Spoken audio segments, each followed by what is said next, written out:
Do you feel stuck in your job and it's time for a change? Well, today we're going to talk about 10 reasons why you're not advancing in your career. Now, some of these are going to be internal, and some of them are going to be things that you can't control. My name is Dr. Kristy Taylor. I'm a career and executive coach and founder of Work Solutions LLC. I like to say that I help the people who help the people. So if you're an agent of change, a social impact professional, someone who wants to make a difference in your community, I am the career coach for you. And today we're going to talk about 10 reasons why you're not advancing in your career. We know that as social impact professionals that it's easy for us to get burnt out because we're often dealing with limited resources, limited personnel, but we still want to make a change and make a difference and be an impact. Well, what happens when you've given it your all and you're still not advancing? Well, these 10 reasons and 10 strategies that I'm going to give you today actually focus on things that you can do to help yourself get to the next level. But I'm really going to drill down in terms of why you may not be advancing in your career. Now, again, some of it can be internal to the organization, right? So the first thing that you always want to do is take a look at the organizational culture that you're in. If you've tried several times to advance but still can't seem to get nowhere, maybe it's time to change your job, right? So the first thing I want to talk about is the lack of visibility. One question that I want you to ask yourself is that, are you actually leveraging your network and attending industry events? And I would caveat that by saying, do you actually have a great reputation? Do people know you? If someone says Dr. Kristy Taylor, I always think, what is it that people think and know about me? Well, there's lots of social proof online in terms of the work that I do with clients and coaching. So I hope that it's always great things, right? So when you talk about visibility, you have to be seen. You have to leverage your network, be connected, be part of professional organizations, attend industry events, make sure that you have a great reputation, because I like to say that I help the people who help the people, but really also, it's also about who you know, right? That's going to help you get to that next level. Number 2 is poor follow-up. Now, when you get into these relationships or you build these connections with people, how are you following up? Are you maintaining those connections? Are you offering helpful solutions? So to me, leveraging a network or building a network is no different from me being a coach or a business owner. I have to be able to offer people solutions. So it might be that little conversation that you have with someone where you offer them a solution or get them to think differently about something. They kind of plant a seed. And when the next project or job opens up, that connection that you build will provide you with an opportunity. The other thing is just simply not asking for help. So one, are you attending events to make yourself visible? Are you following up with people? And are you sharing meaningful information, right? Impactful information, things that are going to really make a difference? Are you able to showcase your talents and skills without giving some, canned speech about who you are? I always tell clients, if I ask you what you do when you start with, depending on the event, right, or which connection that you build, have a little bit of personality in your personal pitch and let the discussion flow naturally. Nobody wants to ask a question and get presented with someone's whole resume unless we're actually in a job interview. So just be mindful of that, right? Now, with all of that in mind, the third thing is not asking for help. So are you actually hesitant to seek advice? Are you actually hesitant to get feedback? Because if you're not progressing in your career, one of the things that I would be doing as I'm trying to move along, the same thing I do with my clients or when I'm testing new products or just want some ideas. I not only share information because I want to make sure that I'm helpful, that what I'm sharing is valuable and meaningful. Oh, it's solicit feedback. So you should be doing the same thing for your career, right? Asking for help. You should be asking for feedback and advice about how you can improve, asking for mentorship, not being afraid to ask. My mama used to say a closed mouth don't get fed, right? So again, I pointed out earlier, if you want to be a change maker, but you have no change to spare, part of that is simply because maybe you're not asking your worth. You're not asking questions that's going to help you move to next level. Now, number 4 is something that I talk about a lot with clients, and that's limited online presence. Now, right now, LinkedIn is very popular. TikTok is popular, and I'm not telling you to go out and start a TikTok account, but I definitely always advocate for my clients to have be present on social media, at least on LinkedIn, in a professional manner, right? Sharing articles, sharing information. I'm very easy to find on LinkedIn. Dr. Kristy Taylor, you can type in the social impact career coach. I come right up. And so you want to be available. Your LinkedIn page is kind of like a web page for you because it's very SEO rich, and you might not even be familiar with what SEO means. Basically, search engine optimized, which is, if I Google your name right now, most of the time, in most cases, the LinkedIn profile is going to pop up. But the second thing that a LinkedIn profile does for you is that it serves as a verification of the work that you've done, because you are connected with many of your colleagues on LinkedIn. And so that information is on your resume. It should be able to be verifiable with your LinkedIn presence. And as someone who has served as a hiring manager, when I'm either having interviews with individuals, I will either check before or after to see what their online presence looks like.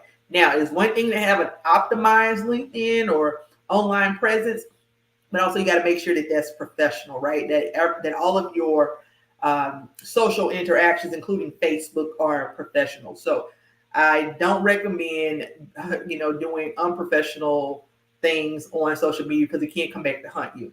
Now, number 5, failure to offer value. I said this earlier. When you're making these connections with individuals, make sure that you're offering them some value. They might run an idea across here. You just kind of make a comment, share something that you've done in the past. Make sure that the conversations that you're having are organic in nature.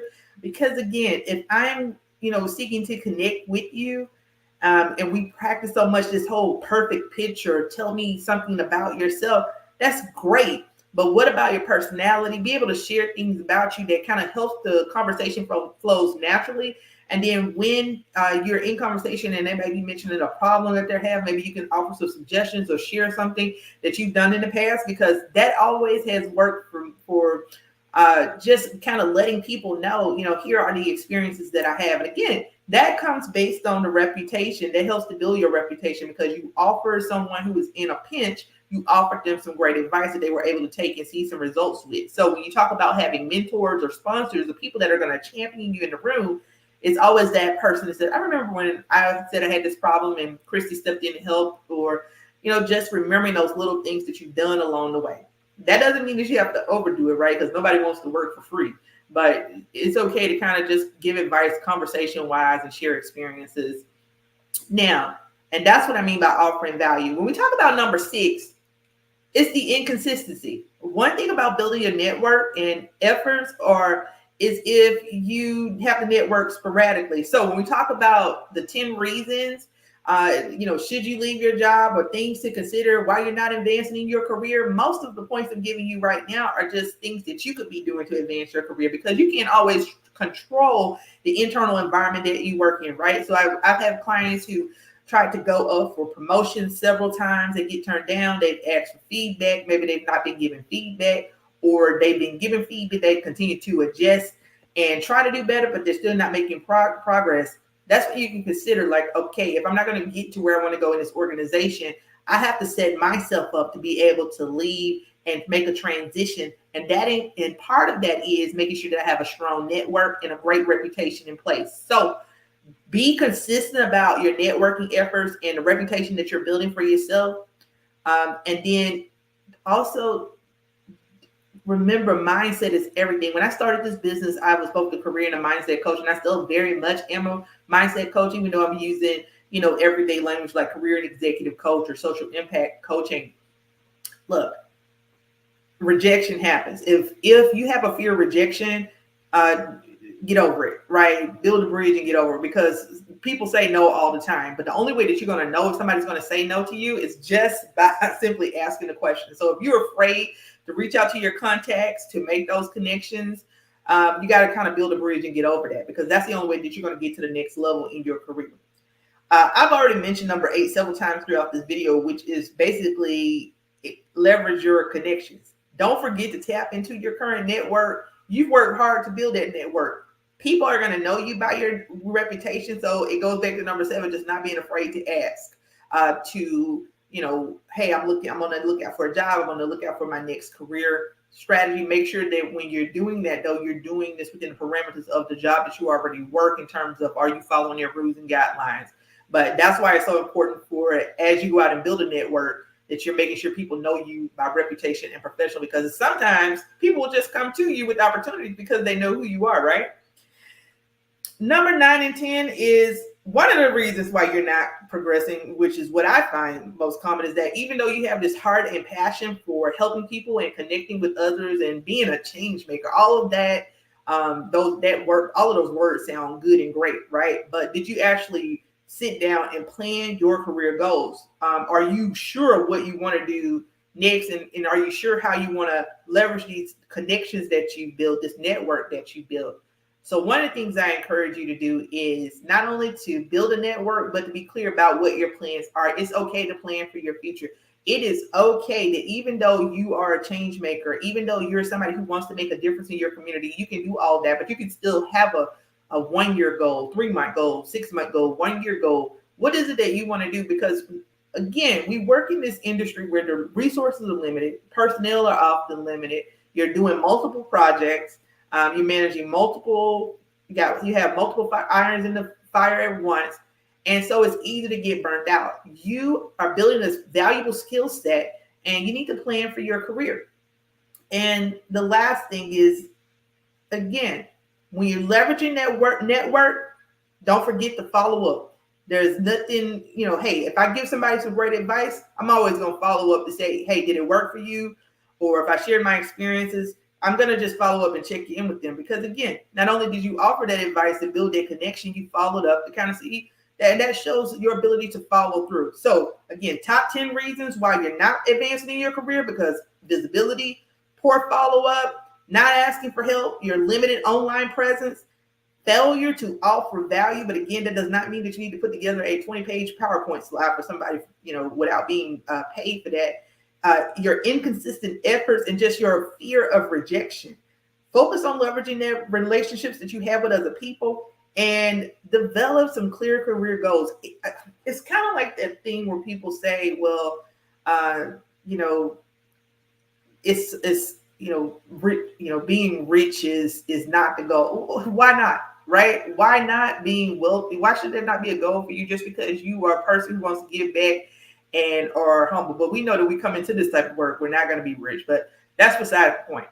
That does not mean, and what my point here is that you can still work to get to that next level while still having in your mind, like, I want to make a difference and I want to do something meaningful. It's okay to want to get to the next level. And don't allow yourself to get so burnt out that you get what we call passion fatigue, right? Where your heart is so connected to the work that you do, but you end up getting burnt out and not, maximizing your full potential. So I like to help you get to the next level. I'm going to be offering a free workshop, Race for Success workshop. Stay on the lookout for that. The link is in the bio. Click that. You can register. We'll be offering these workshops, so it'll be available free online for you to take, because I want you to think more about how do you get to that next level, especially if you're frustrated. This workshop is going to help you to clarify some of your career goals, understand the importance of career branding, and visualize yourself in your next career. And it's also going to help you to master some of those interviewing techniques that's been holding you back. Have a great day.